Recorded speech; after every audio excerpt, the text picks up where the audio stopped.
Family and fellow soldiers, I'm the Professor, and this is the Moment of Truth. Today's briefing dovetails with yesterday's, but whereas that one dealt with the fall of Democrats' black support in a very general way, today's deals with a more specific quotient. The white media has been forced to admit what black people have been saying for many years, that black men in particular are turning away from the Democrats. This is headline news for the white media. Now, they mischaracterize and outright lie about the reasons for this shift, but nonetheless, they still have to admit that it's happening and that it's only getting worse. And here I thought that black men were irrelevant to the political outcomes. Well, at least to hear Roly-Poly and Tiffany Cross tell it. See, this is what happens when you try to manufacture a narrative that a certain group or element that you don't like is irrelevant, when what you're really hoping is that you can trick people into believing it. They're scared that if half the black population is making it clear that they'll turn their backs on the Democrats, they're also scared that the other half will join us. But of course, the white media doesn't admit that black men haven't let themselves be coerced, shamed, cajoled, or berating into doing what they want. That lets you know the problem has become so great that they can't deny it or ignore it, but they also can't admit to why it's happening either. Now, when you read this Reuters article, it talks to a black voter who is concerned about what the article calls the Democrats' lurch to the left and free spending. Apparently, this first black male voter they talked to, those were his big concerns. The article tries to use this one black male voter as an avatar for all black men, but they don't even report on his position accurately. Nowhere does he say the phrase lurch to the left. He actually was talking about Democrats prioritizing their pet leftist issues like abortion and LGBT issues and ignoring black people. But let's deal with that phrase that this Reuters article uses, lurch to the left.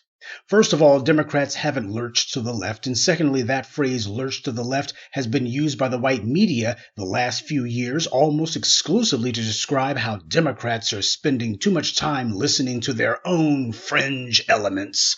And what do the Democrats' fringe elements say? They say things like reparations and defund the police. The white media has been pushing that talking point that the Democrats have their own MAGA problem on the left, and then when they talk about what the problem is, they name everything that the black grassroots is saying. This is something they've been doing for years now. And as for quote-unquote free spending being a problem, again, this black male voter in the article who's supposed to represent the black male consensus, he doesn't really spend much time talking about that.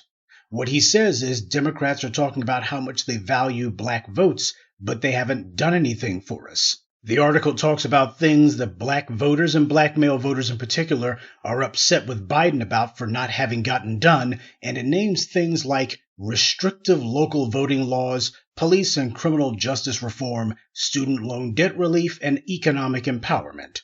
Now, what black people are up in arms about voting laws? This is white media propaganda. They're naming something that will benefit white Democrats, like making it easier for illegal aliens to vote, and then they put that at the very front of their list of things that they claim black people want. This, of course, is what the white media does. They put up a headline that's meant to rope you in and get you thinking that they're going to talk about a subject, and when they do, they deliberately do not do it honestly. They don't even try. They list student loan debt relief, which is actually a gift to white women who the Democrats want to curry the favor of. But again, they act as if this is something that black people are just so eager about. Nowhere in this list does it say reparations. Instead, they use the empty and pointless phrase economic empowerment, something that's so vague that it could mean anything or nothing at all. And they certainly don't have anything specific to black people. Notice that that's not part of their list. And when mentioning Biden's not having done anything for black people, the Reuters piece blames it all on the Republicans. Well, Republicans weren't the ones who made Biden drop his White House-level police accountability commission that he was proposing. Biden chose to do that himself before he even swore himself into office. But you don't see the Reuters piece mention that, do you? In fact, you don't see them mention any of the things that Biden refused to do. They just say, well, whatever Biden didn't get done, it's all because of GOP opposition, and they move on. This is why you need the black media. Now, the article pretends as if it's actually going to tackle at least part of the problem when it mentions Democrats' focus on LGBTQ and abortion rights leaves voters like such and such feeling alienated.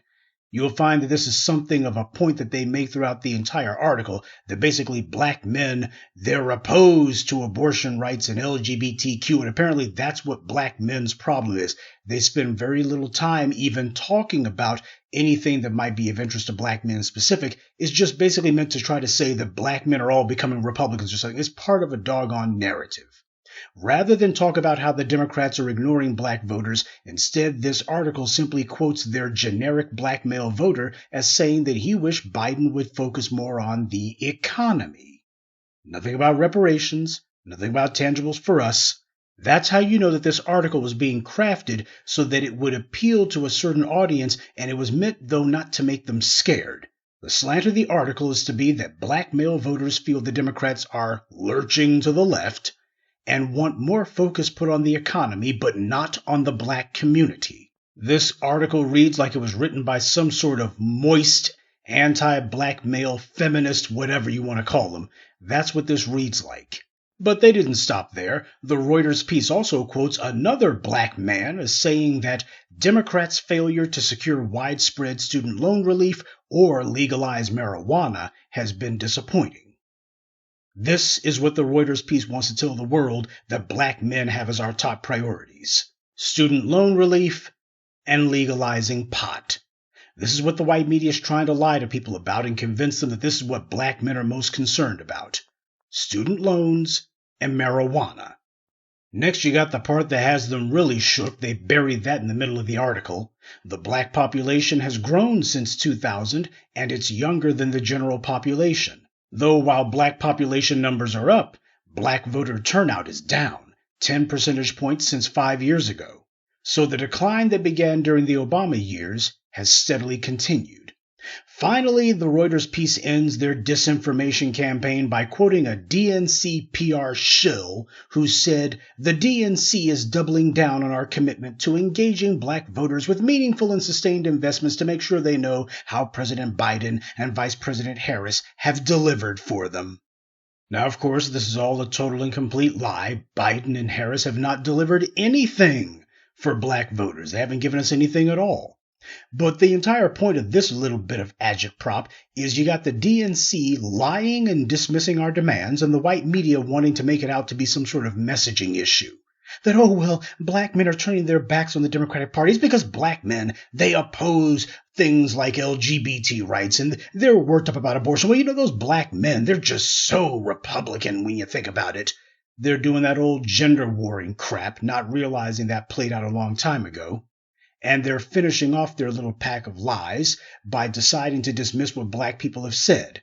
And they're trying to make it seem like, well, this is just a messaging issue. The Democrats need to craft the right message. Yeah, go ahead and hire Roly-Poly Martin to craft the message for you. I mean, he's had the pulse of the black community, especially black men. I mean, Roly-Poly, he's the mouthpiece for black men in America, isn't he?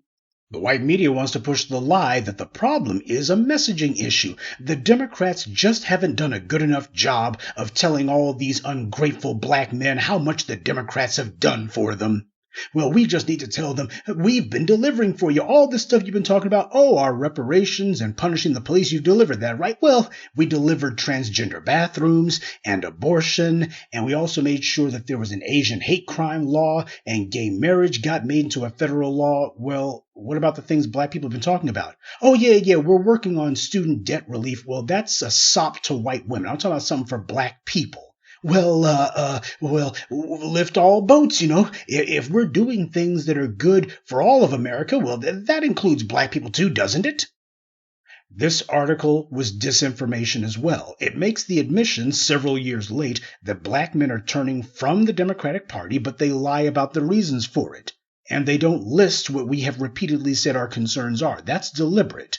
Trying to portray these disaffected black male voters as being totally unconcerned about black people's money, when that's the main reason black male voters are through with the Democrats to begin with. This is all meant as comfort food for white leftists so that they don't get too scared. They're white political gurus and so-called experts like the Cajun Skeletor James Carville, and their boot-licking scumbag pet Negroes like Nigga Jim Clyburn, America's favorite sharecropper, and Al Sharpton, who every time you see him, he looks like a pimp from the 60s. These clowns have not had the ability to corral the black vote. They haven't been able to lead black men around by the nose. And that's a problem for white power, because if their white handlers can't do it, and their black bootlicks can't do it either, then that means they got a real problem.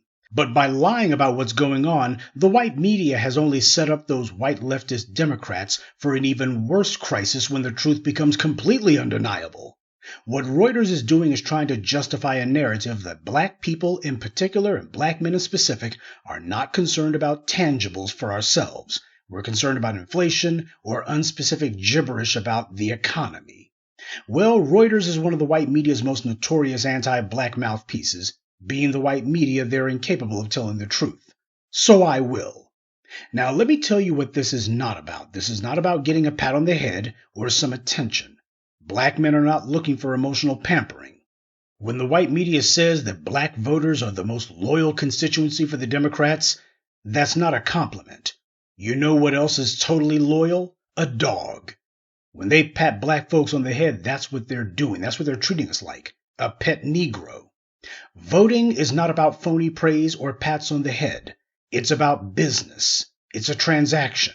See, the white media has done all this propaganda to try to trick black people, especially to trick black women, by telling them that elections are not about you getting anything. Elections are about being accepted by white society. That's why you vote.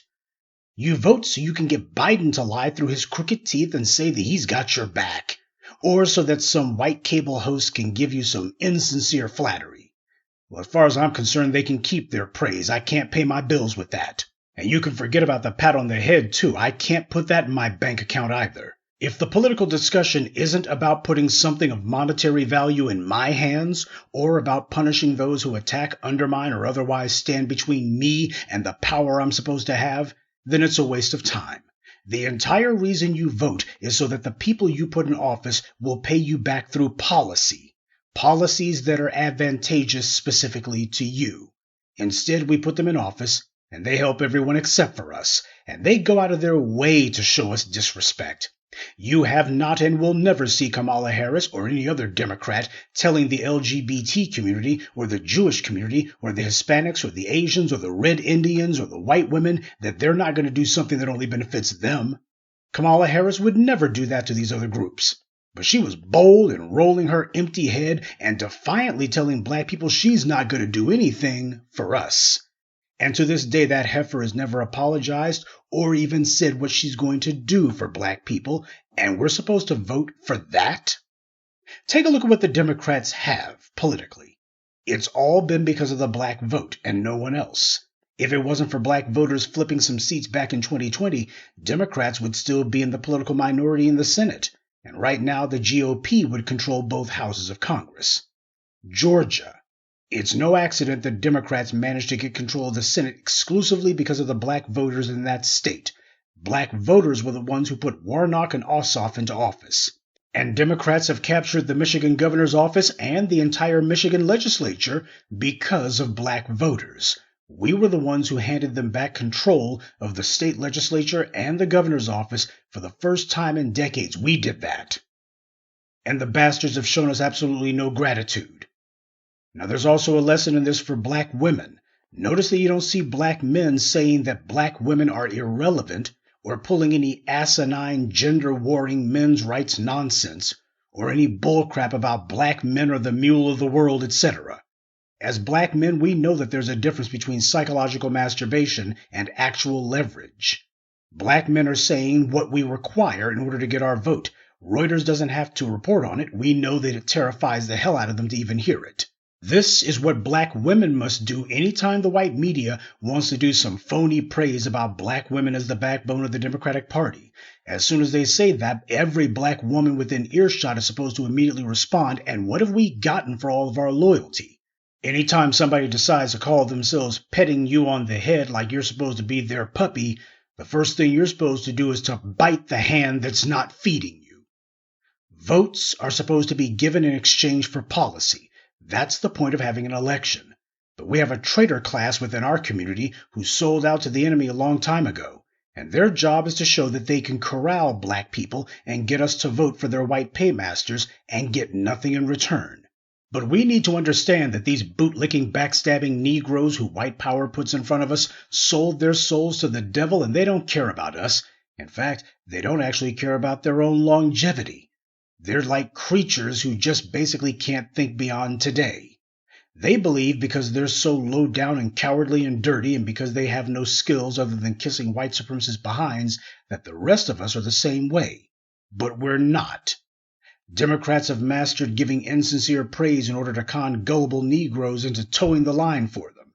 But while we're busy putting the Democrats on notice, don't let anybody come along and tell you that the Republicans are some sort of viable option for us. They are not. The Republicans will be the first ones to say, well, what have the Democrats done for black people? Well, what the Republicans don't do is to say what they're going to do for black people. Republicans are the ones who fund these right-wing extremists like that Ed Blum creep, who these wealthy white conservatives pay to manufacture lawsuits meant to attack any institution that has black people in it. That's what the Republicans do. And the Democrats have refused to use the political positions that we have repeatedly given them to restore to us the money and the political tangibles that we're supposed to have. Instead, they lie to us, disrespect us, and they help do things for everyone except for us. That's why black men are turning their backs on the Democrats, and more black women are joining us. The white media can push propaganda saying that it's about student loans or abortion or marijuana or the man on the moon. It doesn't matter. We didn't take an opinion poll and decide, well, whatever Reuters says the reason is, that's what we're going with. Reuters isn't the reason that this black political movement is happening, so they don't have the power to stop it. But we do have the power to stop them and the lies they tell. And when we've aggregated sufficient power, that's what we're going to do. Because it's not just the Democrats who we've turned our backs on. It's white media liars like Reuters, too. Good day, and be one. I'd like to take a moment to mention some of our contributors. James Dinkins, Cloud Walker Z, Melvin Munoz, Black Voltron Reloaded, and Deep Eye 904. Salute to them, and thank you to everyone for listening, liking, and sharing this message. Black empowerment only exists because of you.